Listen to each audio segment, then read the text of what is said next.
Hey, thank you so much, everyone, for joining us today. And thank you, Wes, for giving today's presentation, Privilege, Confidentiality, and Ethics, an analysis of CRP principles and patient safety confidentiality. So Wes is a healthcare attorney based in Lexington, Kentucky. His law practice focuses on advising healthcare providers on regulatory matters that implicate safety, quality, and reimbursement. Wes served as general counsel for Kentucky's Cabinet for Health and Family Services, providing legal guidance to Kentucky's health oversight agencies. He is a frequent speaker on health law matters, including speaking engagements and in-service training sessions for federal and state government agencies and healthcare accrediting organizations. Outside of healthcare, Wes has served as a special justice to the Kentucky Supreme Court, was recently appointed to the Kentucky Advisory Committee for the United States Commission on Civil Rights, and spent time outside of the U.S. working to combat bonded labor. Thank you so much for joining us today, Wes. And with that, I will pass it off to you. Great. Thank you, Nicole. So give me just a moment to share my screen and I'll begin. Great. Well, for my friends on the eastern part of the coast or eastern part of the states, good afternoon, and for my friends out on the West Coast, good morning still. As Nicole introduced me, my name is Wes Butler, and I will be your host presenter for the next 30 minutes or so on my presentation titled Privilege, Confidentiality, and Ethics, an analysis of CRP principles and patient safety confidentiality. I apologize, my voice is a bit missing today. I've had a number of court appointments over the last few days and another speaking engagement, and it's taken its toll on my voice. So I'll try to speak loudly, but if I'm a little soft, I'll be looking for the icons to tell me to speak up a little bit. Hopefully I can accommodate that. I thought I would begin my presentation today with a bit of a backstory as to how I arrived not only at the title, but at the scope of the presentation. And it goes back to the end of 2019, I believe, in which I was presenting at a national conference out west. And I received a call from my host sponsor about a few weeks beforehand that invited me to dinner and said that she had a fascinating man that she wanted me to meet. And she was inviting us all to dinner so that we could sit down and talk about our various presentations that would be given the next day. So I fly out west and I have dinner, and the gentleman I am introduced to is Dr. Tom Gallagher, and we had a fascinating conversation that night. I think everything from medical ethics to hospital operations to litigation and legal compliance and operational issues, and it was a phenomenal opportunity for me to get my first in-depth exposure to communication and resolution programs from someone who has their finger on the pulse of those topics. And then the next day we presented, and he presented on communication and resolution program principles and policies and implementation. And my presentation was on patient safety activities and federal and state compliance initiatives for those. And if I recall correctly, if Dr. Dr. Gallagher is on the call, I think he got more applause than I did. I think it was very well earned. He gave a wonderful presentation. From that presentation, however, we continued having occasional discussions about our two areas of work and how they intersected and how they would align. And from that, it was back in the spring of last year, I started formulating an idea for an academic approach to some of the questions that Dr. Gallagher had raised. And the result of that was this premise or this thesis. I decided back in the spring to examine the role of confidentiality and privilege within the context of CRP programs. And the point was to test whether healthcare providers can implement robust CRPs while preserving confidentiality and privilege interests. This was back in the spring, and then COVID hit. The pandemic kind of sidestepped things for a little bit, and I had to focus on helping my hospital and health system clients deal with a new environment, and that took up a lot of my time. But over the last several months or so, I've continued to examine this question. And this framing of the question really can be boiled down into a rather simple premise. And that is, are CRPs, the idea behind CRPs, and the idea behind patient safety confidentiality, are they going in different directions? Or is it possible to reconcile the two or find points of reconciliation in which they both might have some benefits in implementation? Now, the nature of this question, I quickly discovered, is really more a focus on philosophies and purpose. And it's really, that's the focus of my presentation today. It's to talk about the underlying whys of how some of these ideas came into being, how they're implemented, and not so much to get into the mechanics of it. And that's why I think it'll only take about 30 minutes to kind of set the dinner table so that we can see what's ultimately being served. Now I'll skip to my general conclusions at the beginning, just to give you an idea of not only where I'm going, but where I landed as part of that analysis. And my preliminary legal analysis was able to conclude that patient safety confidentiality and privilege claims can be compatible with the principles and purpose of CRP, but there are some areas of particular consideration or caution, particularly with the care that's going to be exercised in planning and implementing CRP, as well as a fair understanding of the privilege and confidentiality limitations and making sure that those are observed. Now, I'll emphasize one thing when I say preliminary. I've not yet completed what I would consider to be a more academically rigorous result of that, and do have plans on publishing ultimately not only my analysis, but at some point also some practical observations regarding implementation of both and how they might work together. But it's preliminary primarily because I've been focused on some of the pandemic issues for my clients, and it's going to probably take a few more months before I'm able to put this in something that is worthy of dissemination and further peer review. So how do I hope to get from my premise to the conclusion? Well, roughly here's how I organized my work as well as my presentation today. And first is I did a deeper dive into the purposes of confidentiality and privilege, particularly with respect to patient safety activities, but I'll suggest that it also goes to privilege and confidentiality generally. And I will use a particular focus on the Federal Patient Safety Act because it offers a very good summary on the public policy considerations that ultimately support confidentiality and privilege interests. So that's the first part. The second part then goes into the purposes that support the common elements of CRPs. Now, this is an area, particularly given my audience, you'll have a very good familiarity with. I won't go into great detail other than to make sure I've framed the issue so that I can then move into the third component, which is to compare the policies that support underlying CRPs and patient safety confidentiality, primarily to examine complementary and divergent points. And as we look at those, we will start to see the last point, which is to identify some of those more practical questions in which we can balance the policies behind CRPs with confidentiality and privilege protections. So that's the general organization of my presentation. I'll pause here just for a moment and offer a few caveats to my approach, my work, my limitations, and my perspective.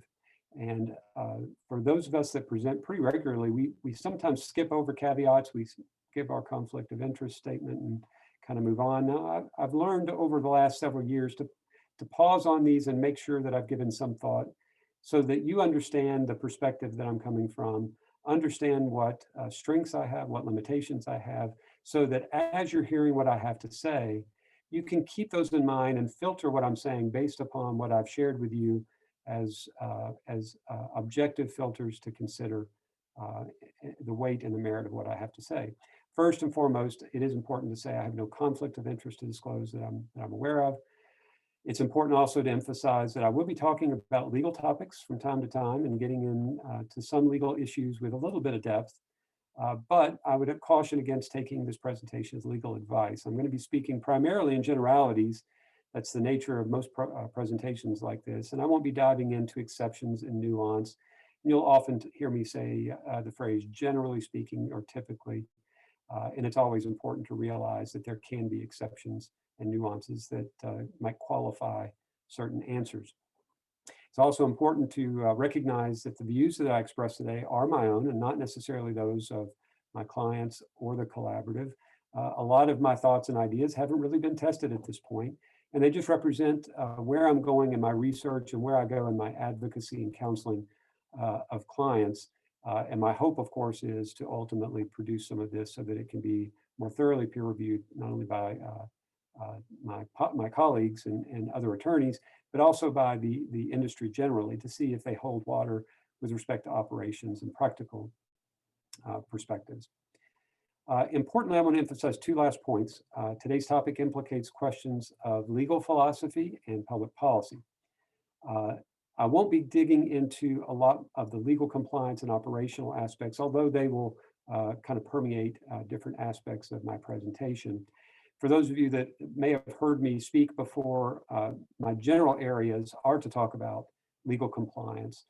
I am a regulatory attorney for the most part. I represent hospitals and health systems mostly in navigating the complexities of federal and state law when it comes to healthcare compliance regulations, reimbursement, and primarily in safety and quality adherence, as well as in accreditation issues. Those are my areas, and I usually speak from a presentation standpoint with very practical scenarios and very practical answers to those scenarios to lead you through.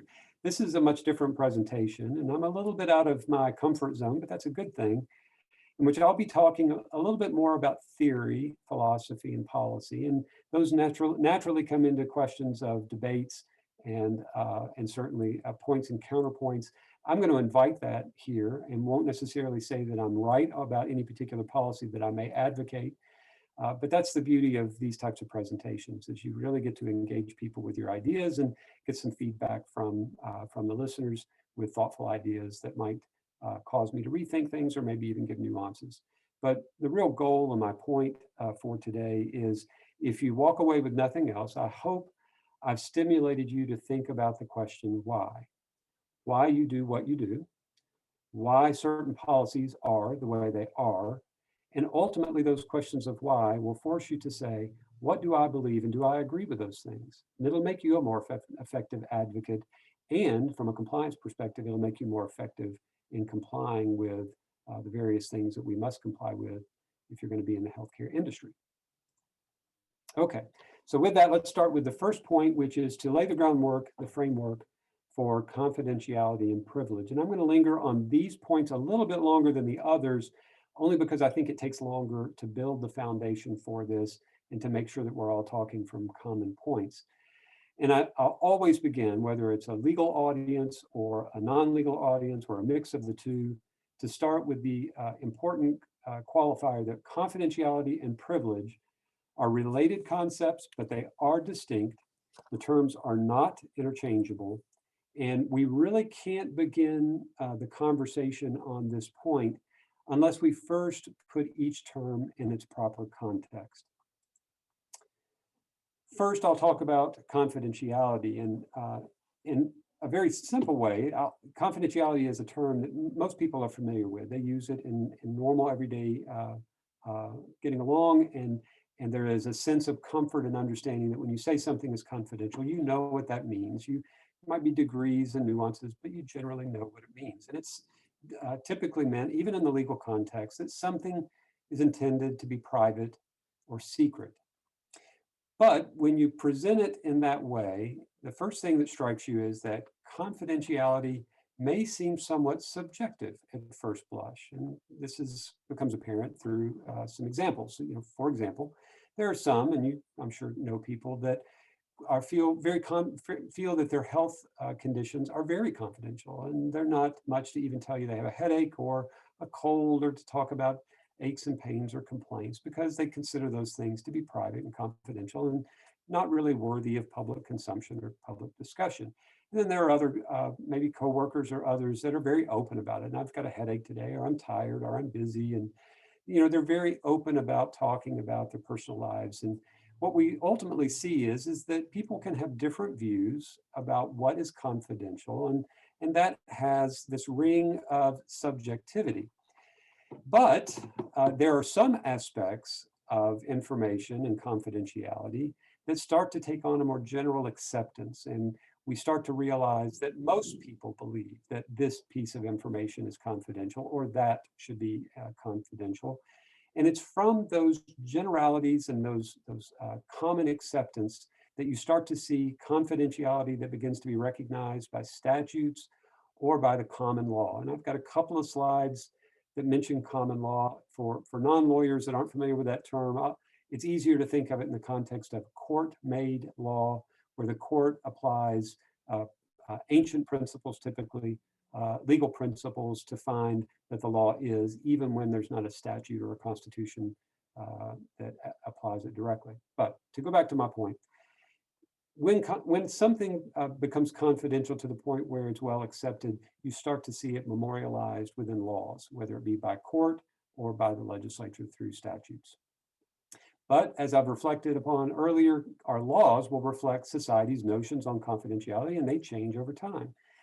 To emphasize this point, I've given you two quick examples. One is a company's proprietary information. And this is going to seem like a stark example, but hopefully it illustrates the point.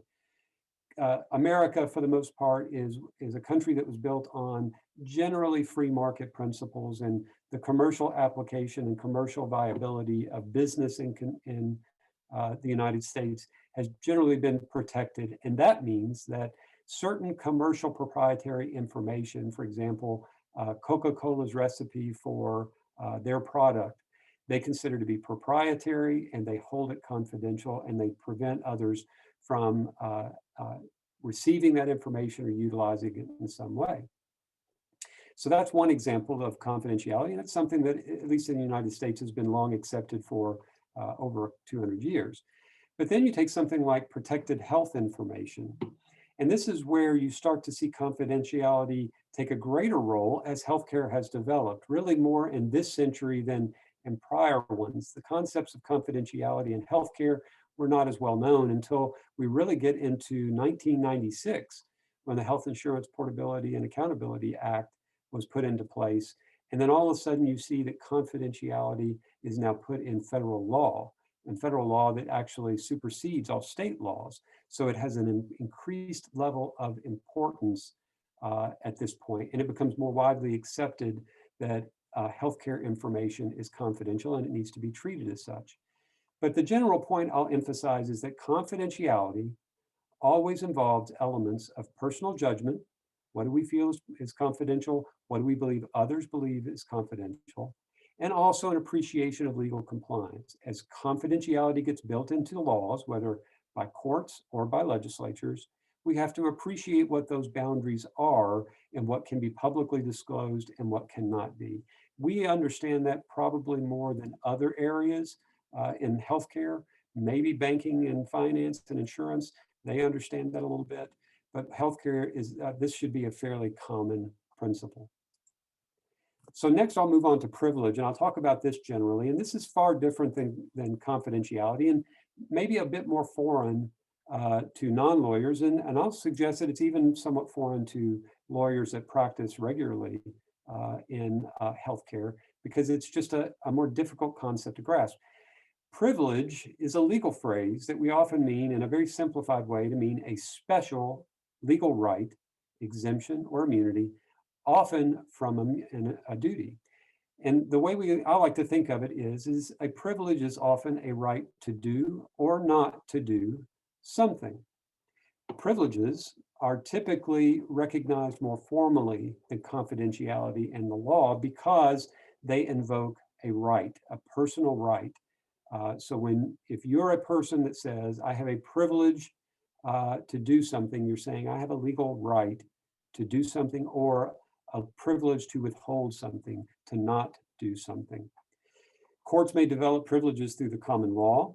This happens frequently in federal courts, but it's a very slow process because it is the development of a right.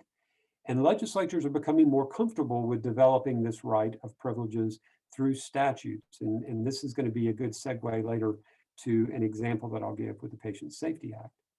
But the classic example to put the context of privilege in mind is the privilege for attorney-client communications. And whether or not you're an attorney, most people understand this concept. You've either heard it on television, you've experienced it directly, or you've heard enough in the public sector about attorney-client privilege.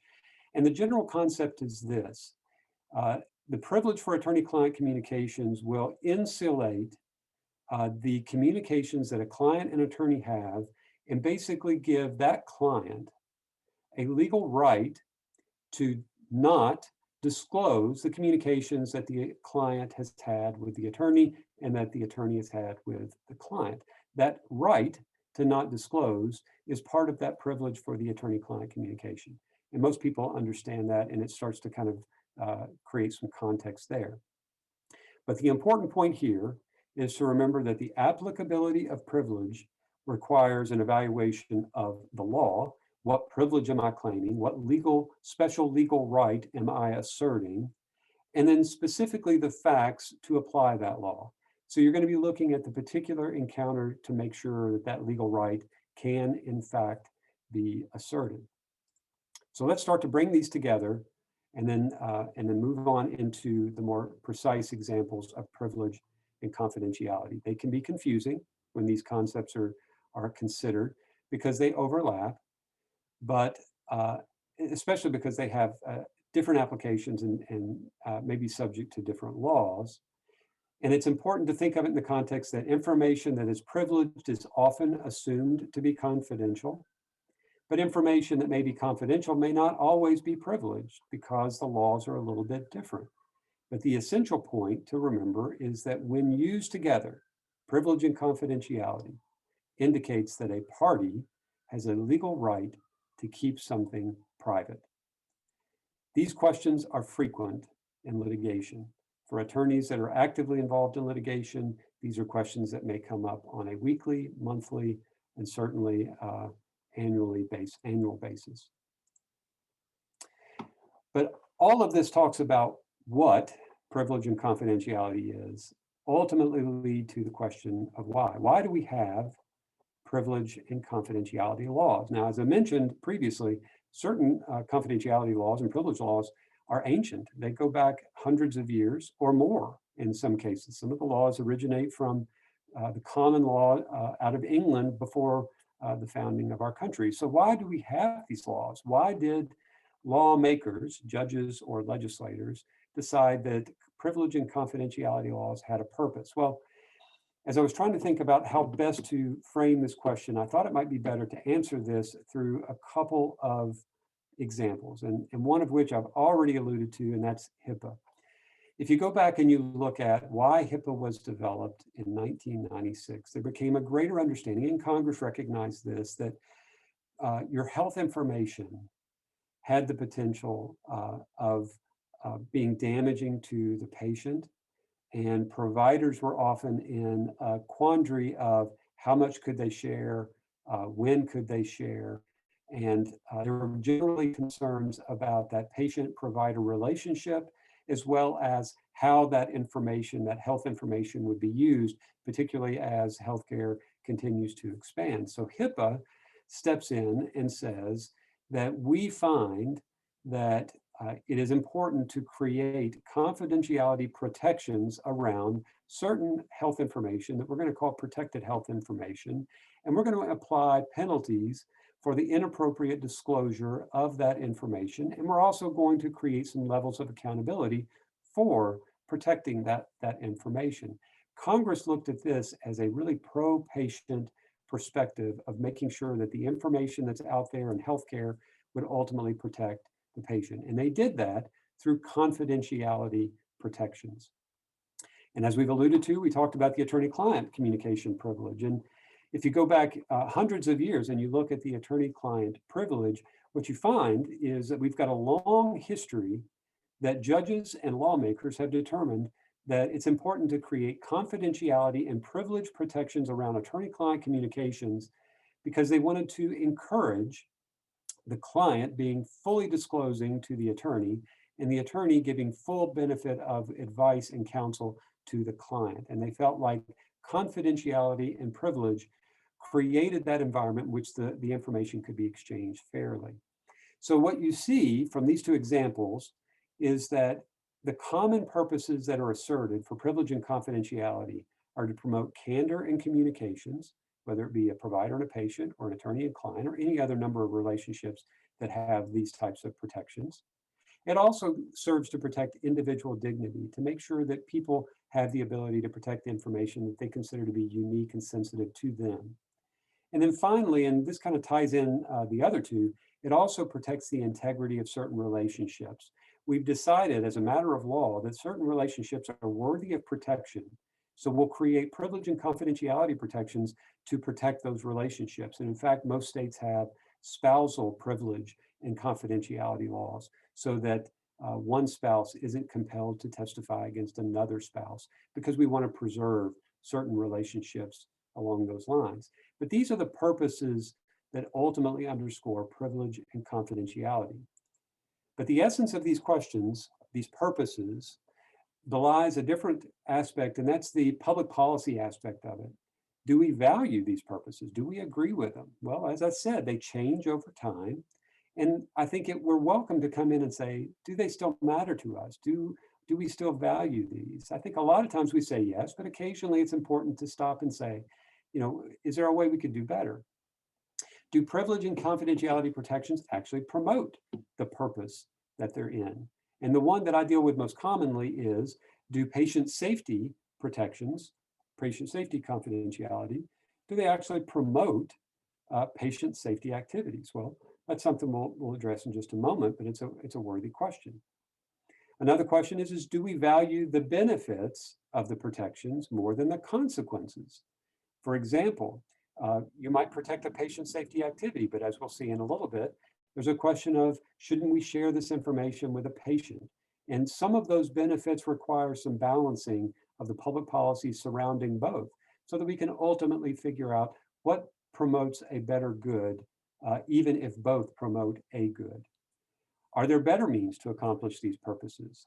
Just because you have one solution doesn't mean it's the best solution. There may be others. And then finally, and a more esoteric point is, should our laws promote ideals, what we consider to be promoting the ideal conduct and performance in society, or should we develop our laws that really address the practicalities of society? And these are questions that we constantly struggle with when we're looking at public policy.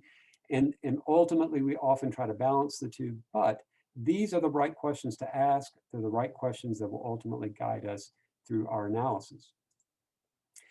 So we ask these questions, I think we'll start with patient safety activities because they really frame all of what I've said thus far on confidentiality and privilege in a very defined context. Let's begin with just some basics. First of all, federal courts have widely accepted that there are peer review privileges that apply in the context of healthcare. They have routinely upheld these privilege protections. Not everywhere, not every court. There are jurisdictions that don't always recognize that, but it's important to recognize that there are patient safety activities that our federal courts have said, we want to protect those activities with privilege and confidentiality protections.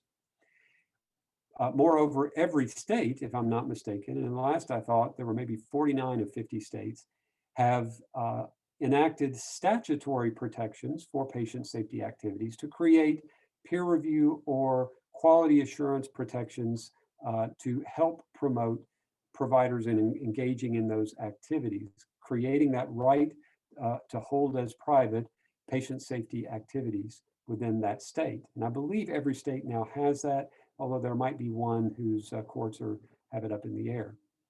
And then finally, more recently, the federal court or the federal legislature actually walks into this area very expressly with the Patient Safety and Quality Improvement Act from 2005, which is relatively still a new law, which is starting to have greater context throughout the country. All of these laws vary in scope, degree, and requirement, but the underlying premise is the same. These laws give healthcare providers confidentiality and privilege rights to hold patient safety activities private. And then the question becomes, as we just mentioned a moment ago, why? Well, Congress addresses a lot of their reasons for why in the Patient Safety Act. So let me frame the Patient Safety Act just briefly and then examine what Congress looked at there. So the Patient Safety Act creates what's often called the Patient Safety Organization, or PSO program. And this is a voluntary program in which healthcare providers can participate with a PSO. They can do internally patient safety activities, share their lessons from those activities. The PSOs are receiving a number of reports from other providers, the colleagues and peers of those providers. They're aggregating that information. And as a quality expert, they're interpreting it and providing trends and feedback to those participating providers to share the lessons learned. So these quality experts take all this information and share it back. The whole point of this aggregation, studying, and dissemination is that they're going to, through this process, improve healthcare safety and quality. It's an entirely new construct of approaching safety and quality in America. But Congress recognized that healthcare providers would be reluctant to participate in a voluntary program in giving up their sensitive, vulnerable data unless there were confidentiality and privilege protections for the information that's developed within that program. So Congress gave very broad confidentiality and privilege protections to the information developed within that program. I could give an entire presentation on the mechanics of the program, the details. That's for another day, another time. Now, why did they do that? Requires a little bit of look at the legislative history. And if you've always wondered, who are these attorneys that sit around reading legislative history? That's me. My two daughters would tell you that I am clearly in the running as one of the most boring individuals on the face of the earth, but that's okay. I like reading legislative history and understanding why are we doing what we're doing. So if you go back to the legislative history of the Patient Safety Act, you see that it was prompted by a report from the Institute of Medicine, now the National Academy of Medicine, and a report called "To Err is Human" in 2000. Now, if you should have heard about this report, even if you're fairly new to healthcare, because it was a scathing report about how we approach healthcare safety and quality generally. It had a number of causes, a number of solutions. It's a very broad report, but the essence of the report, the conclusion, is that healthcare quality improvements are chronically stagnant, and they produce a lot of reasons as to why that is and how to fix them. Congress acted upon that report, and they had hearings and found many contributing factors to the impediments to safety and quality. And notably, they said there were fragmented systems, that safety and quality is still very much a state-driven issue in healthcare, and that there needed to be some federal oversight or more direct federal engagement for those things. And importantly, they noticed that lessons are not shared outside the organization. And it was that question that a lot of the legislators asked, why? If everyone is on the same page, that they want to improve safety and quality, why are physicians, nurses, executives not sharing the lessons that they learned with other providers? And that was the question that they really got stuck on and they took a deeper dive into. And then ultimately in this slide, I'm going to kind of summarize in a very concise way what they considered to be, Congress considered to be a punitive culture in healthcare that was in some respects toxic. What you'll often hear referenced as the blame and shame culture that existed in healthcare at the time. And I think for most of you, that phrase will still even ring a bell a little bit today. And Congress recognizes that it poses the most, that blame and shame culture poses one of the most substantial threats to improving safety and quality, and ultimately suppressed vigorous discussions on the sharing of lessons learned. And so Congress' response to that cultural issue was to insulate that healthcare culture through confidentiality and privilege protections. And they did that in two ways. They saw that punitive culture as being already present inside healthcare providers, and they sought to address that. But they also saw that the punitive culture existed outside the healthcare provider, and Congress sought to address that as well. So what the Patient Safety Act did was to protect patient safety activities that are performed within the construct of the PSO program in two ways. First, there's a whole segment on confidentiality to protect those who participate in the patient safety activity. Now, Congress recognized that healthcare workers, even if they weren't ultimately liable for an event, were still reluctant to participate in these activities because they didn't want to be named as a party in litigation or a witness that have to testify against their colleagues.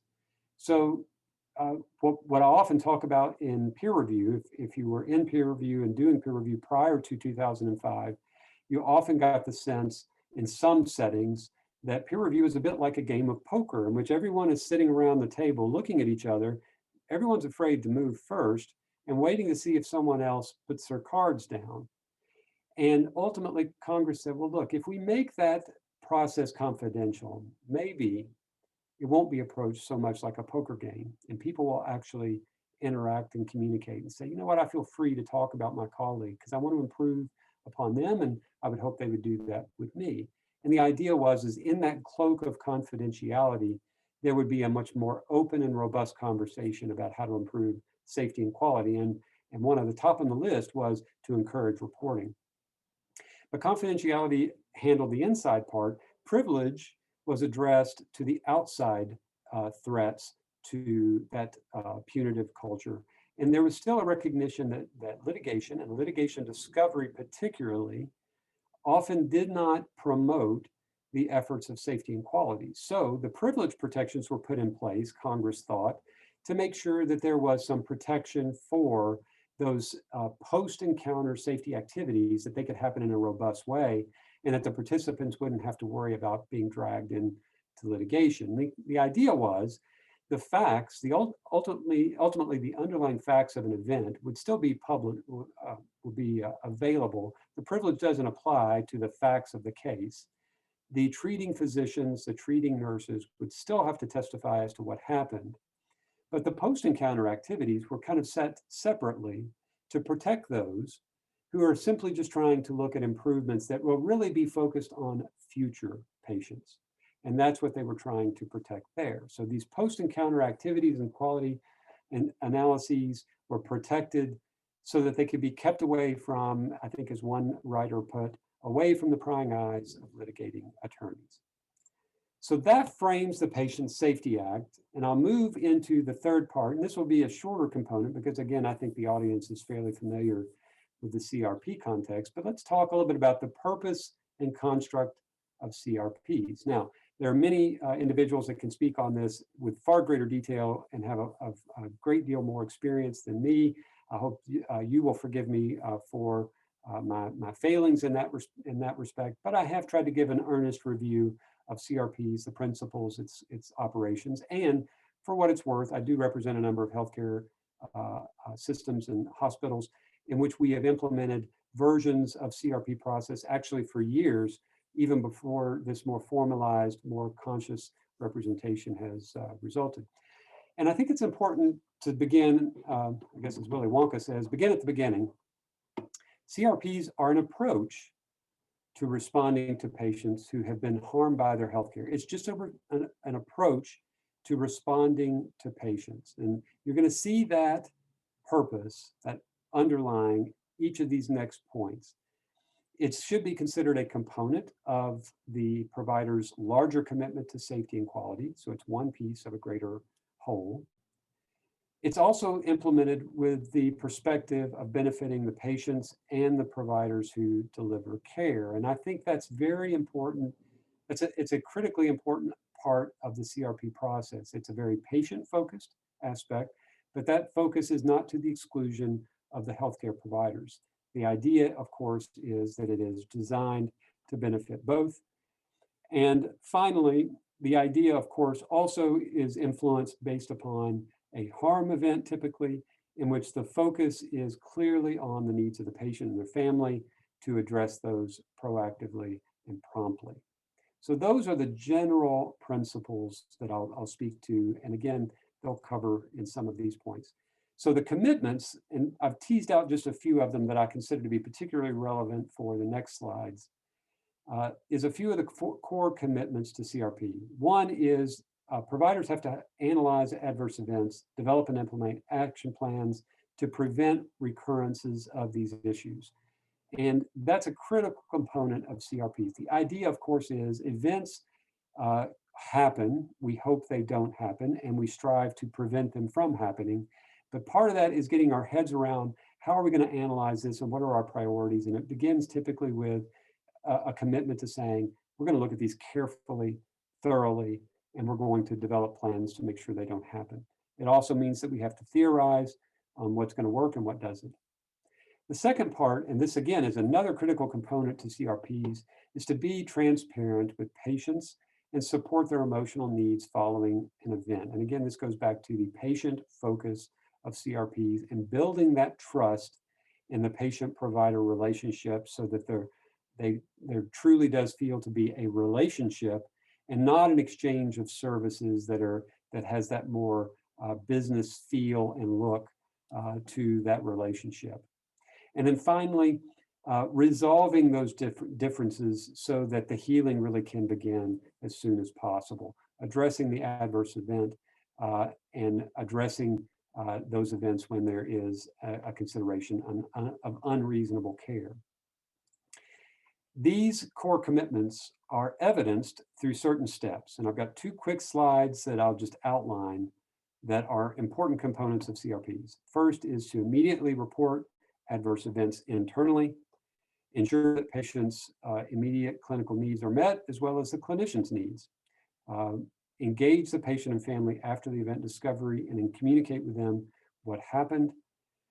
Then undergo a rigorous event analysis that incorporates the patient's perspective or the patient's family's perspective. Develop and implement plans for preventing recurrences. Discuss with the patient and family the results of the event analysis and the prevention plans.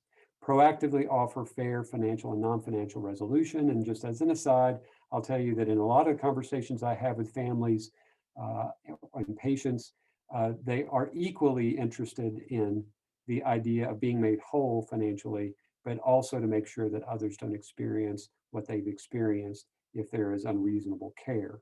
And so that's an important component. And then finally, it's important to summarize the lessons and learn from them and to disseminate them so that others can learn from them as well. So those are key steps that develop from it. And this leads me to really the last part of the presentation, and this is to identify and develop complementary points, neutral points, and divergent points.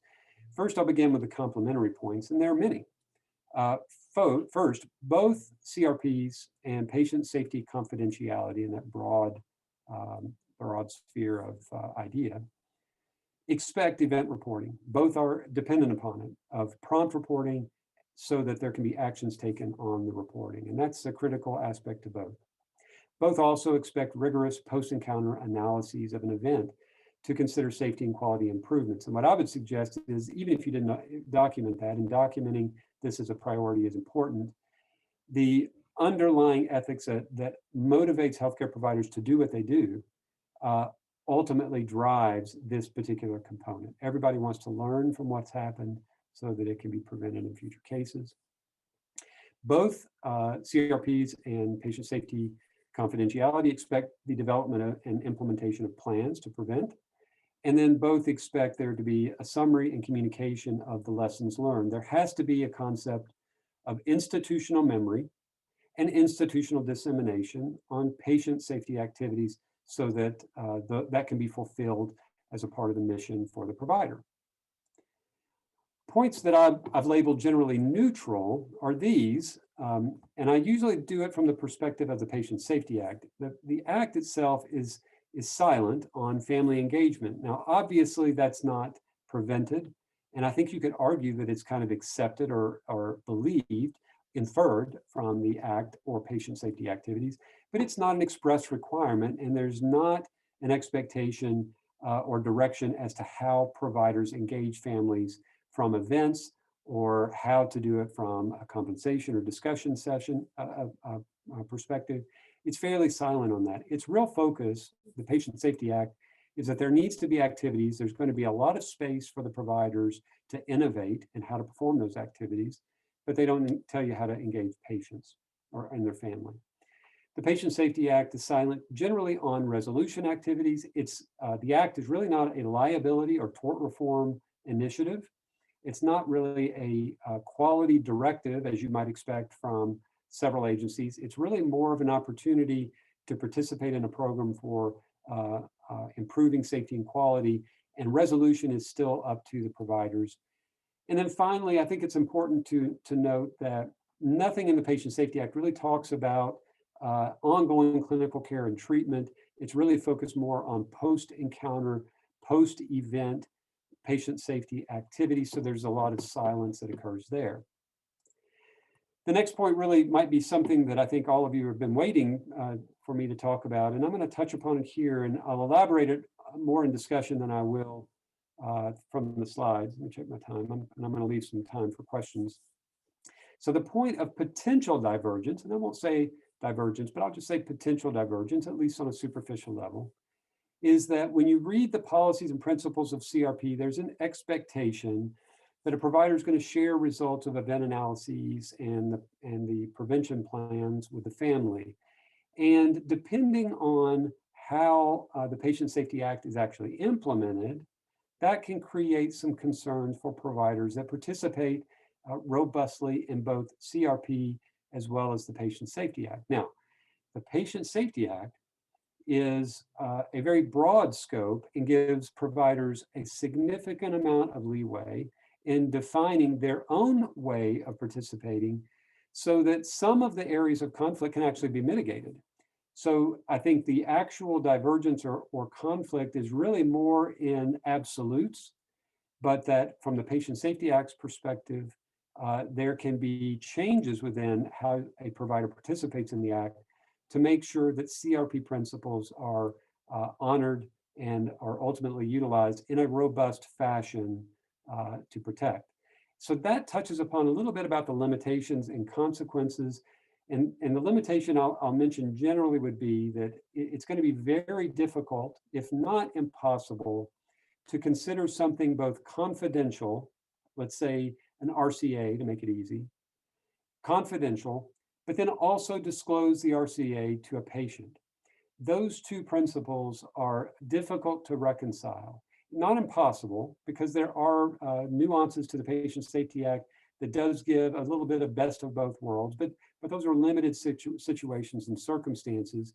So what I typically ask providers to do is, if you're going to participate in the Patient Safety Act and participate in a robust CRP program, it's going to be important to structure both and reflect on areas in which you may want to perform one or the other or both in ways that to minimize those conflicts. If you do that in an operational sense in the planning side of it, you can avoid most of the conflict. So this leads us to the questions phase, and I'll tease out a couple of questions and I'll look at the chat to see if there are any questions posted. So this leads us to, so how does that look? And what I'm really going to talk about are really more principle-oriented ideas rather than operational ideas, because that requires too much facts and information about a provider before you can really implement those.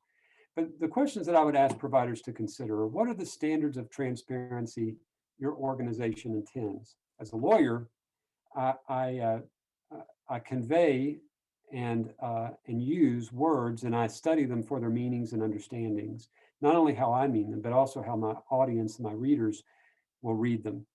And when I see certain words, antenna go up for me, and I start to question a little bit further. So the example I give in this one is transparency.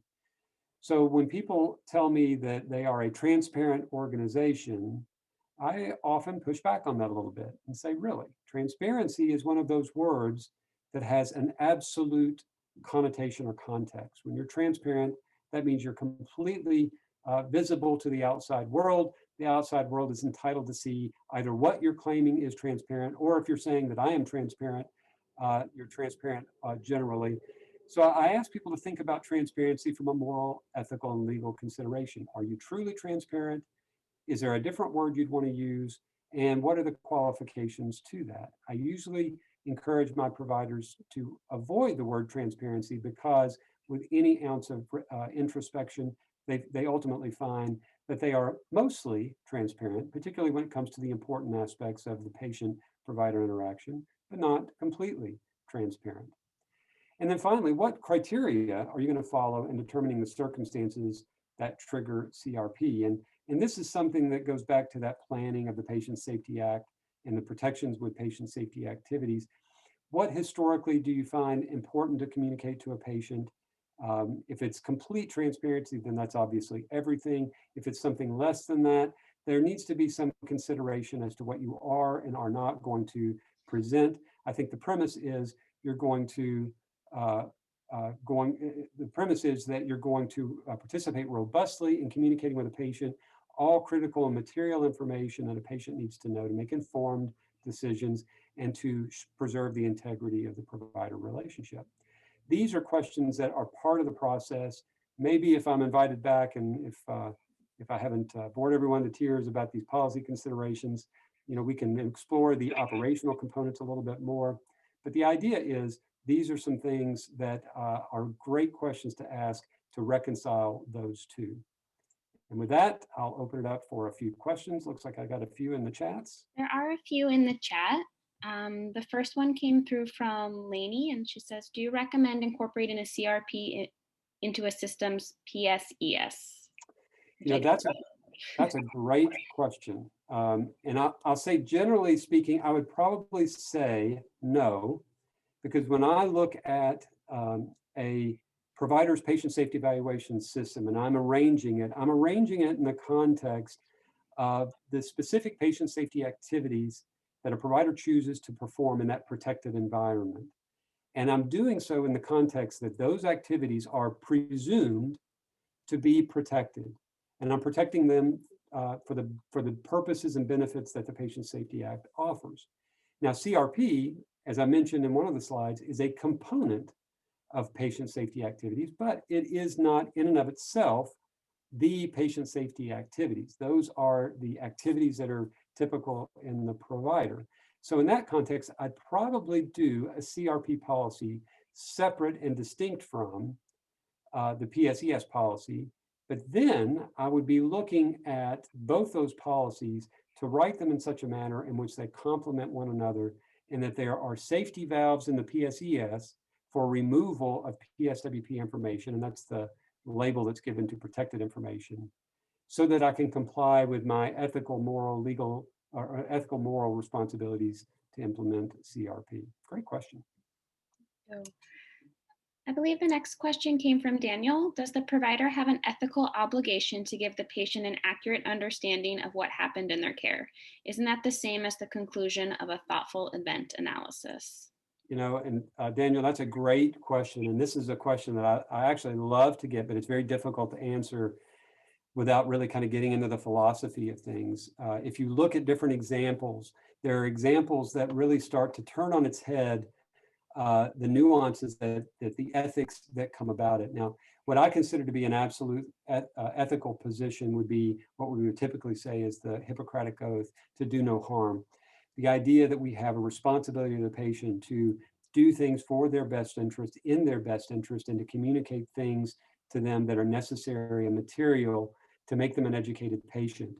The hard part becomes in making that judgment call of what information helps inform that patient on ethical, moral decision making, and whether those activities actually do that. For example, if it's truly a post-encounter patient safety activity, let's say it's an RCA that occurs 2 months down the road, and you have something that's discovered that's really not relevant to the patient's finding or to the patient's care, but with something that was discovered along the way, do you have an ethical obligation to share that with the patient? Well, the patient may say that I want to know what I want to know, and what's reasonable to me may not be reasonable to you. So do your ethics then become a conflict with the patient's ethical viewpoint in what's going to be produced? And that really kind of emphasizes also the pause that I give with the word transparency. If we use that word, then it's almost as saying the patient's always right, when what we know is that we'd like to start with the presumption that the patient's right, but we have to recognize that sometimes patients may not have certain perspectives or information that may help give them a greater quality of understanding the context of the issue. Now, that's a difficult thing to say, and it certainly might cause them to blush, but the practical reality kind of bears that out in those types of relationships. So I think it's a great question, but you really have to kind of toss back on certain ethical examples, questions of ethics, in which you can say, am I always going to be producing this information? Am I always going to be looking at it from the patient's perspective? Or are there scenarios in which I might have to make judgment calls, and that judgment call might be disputed by the patient? All of that's relevant. I'm not sure I completely touched upon a precise answer, but I'd love to have a conversation about that with you later. I see a comment, instead of transparent, translucent. That's probably a better word. I actually like that. Jonathan, I may borrow that from you if you don't mind. Okay, next, and Nicole, if it's okay, I'll read this. Not all adverse events are the fault of the care. That's absolutely correct. Over my 40 years of frontlines medicine, I've seen patients' inherent medical state, which can include lack of self-care or adherence to the suggested care plan. That to me is the biggest black hole needed. Provider protections are greatly lacking in all healthcare systems. You know, I think that does underscore the practical reality that simple answers to medical care are not always present. And the answers may vary, but what I really try to focus on with my providers is have an ethical construct, a moral construct, a philosophical method for addressing these issues. Now, in my view, healthcare providers are wonderful at having well-balanced ethical considerations, far more than lawyers, unfortunately. And I don't want any lawyers out there to send me nasty emails, but the idea is there's a sensitivity to ethical decision-making that healthcare providers have that I love. But that's why we have to have structure and discipline in applying those ethical considerations to unique factual scenarios to be true that our answers are following principles that we've thought through carefully and are applying as best we can. Okay. Next question is what is a PSES? Great question. That was from another question. The PSES is an acronym for Patient Safety Evaluation System. And for those providers that participate in the Patient Safety Act, the PSES is a component, a requirement of the Act for providers that are essentially choosing what's going to be protected within the PSO program. I could give an entire 2-hour seminar on PSES and the policy and how to do that. I won't do that. That's a snapshot. Hopefully that helps.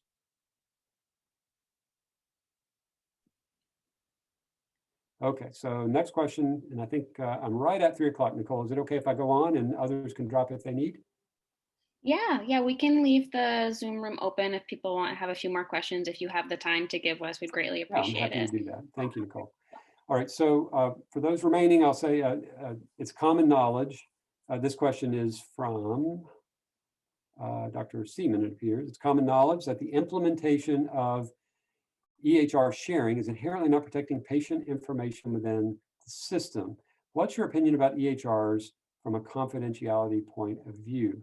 Well, that's another good question. It's a practical question, and what I would suggest is that I think HIPAA strikes as best it can a balance between the flexibility that healthcare providers need in choosing when protected health information may be necessary either from a clinical standpoint or from any number of the permitted consent-oriented sharing or disclosures, in which that flexibility is balanced by the restrictions that are inherent of making sure that minimum necessary requirements are met, or that the unnecessary or inappropriate access of protected health information doesn't occur.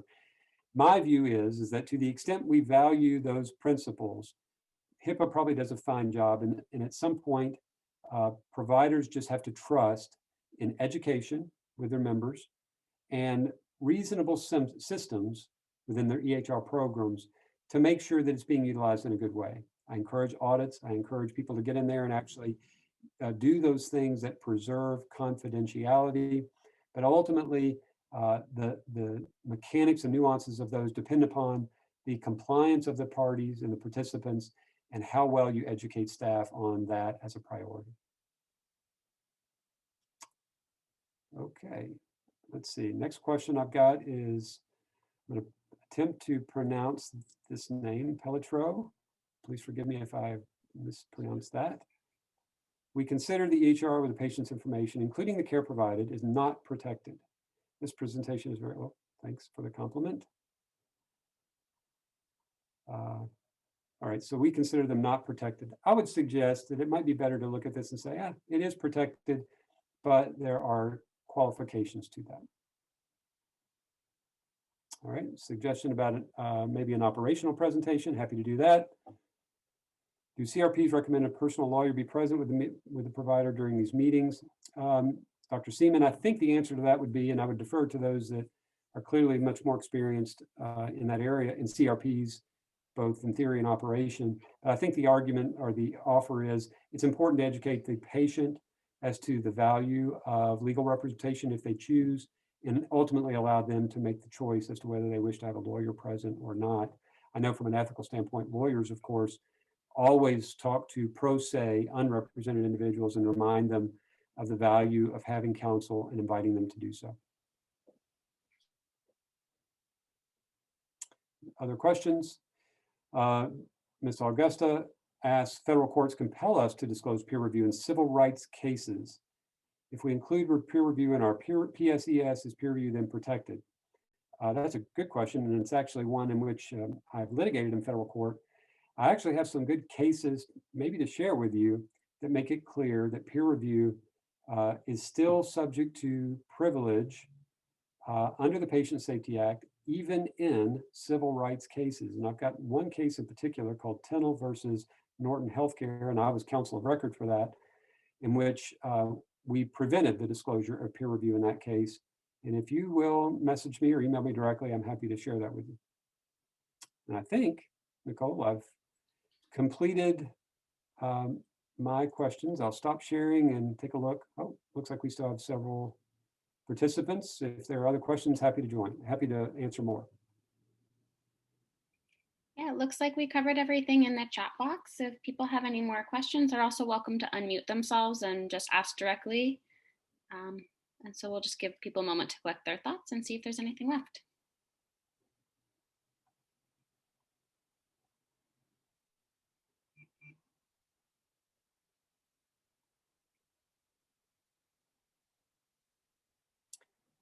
Let's see, will I be sharing slides by chance? I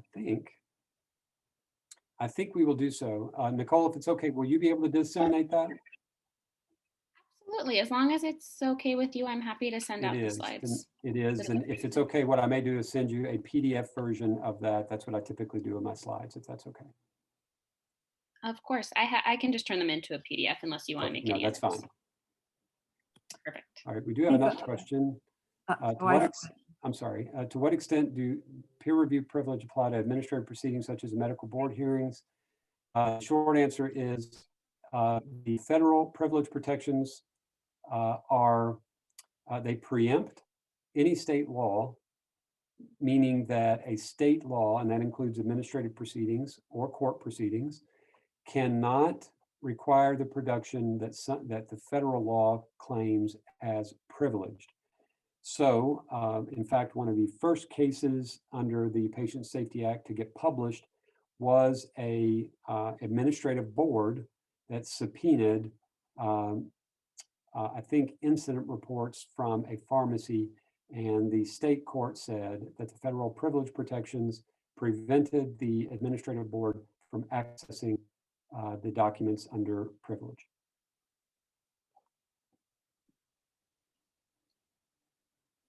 Joe, were you going to ask a question? I think I saw you starting to unmute yourself. I did. Thank you so much, Nicole. And thank you so much, Mr. Butler. That was really amazing. So I just want to somewhat reinforce what you said, but make sure that I heard it right. I always say, I'm a surgeon for, and my tagline is sort of transparent and compassionate disclosure conversations. And I heard about using that word, so I want to take that in. And what I think people made is if we look at events solely with the lens of did we make an error that we need to disclose to the patient, we're going to limit our learning.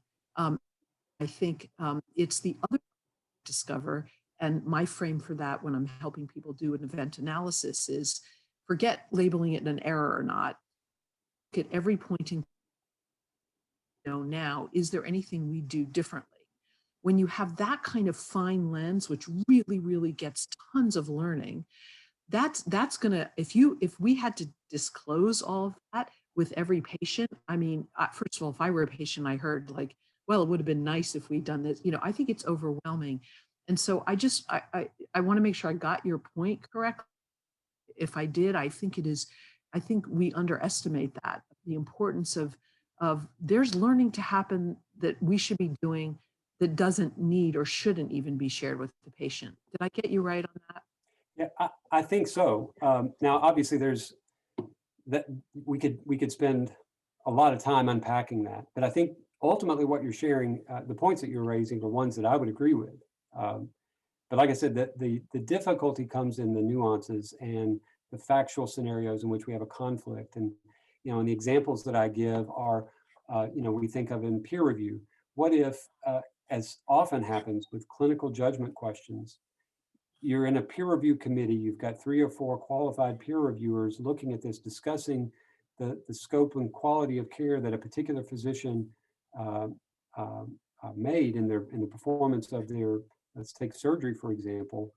And you'll often have 3 or 4 physicians saying, well, I think I would have done this or this technique, or this is a more modern technique. And you'll have a 2 saying, well, no, okay, that may be one way to do it, but there are other ways, and what he did or she did is not particularly wrong. So let's imagine a scenario of a peer review in which you've got 3 that say the quality of care was deviated from, and 2 that say, no, I think it met the standard. So then what do you do with the patient? Do you provide the patient this debate that you've ultimately had? These are difficult questions.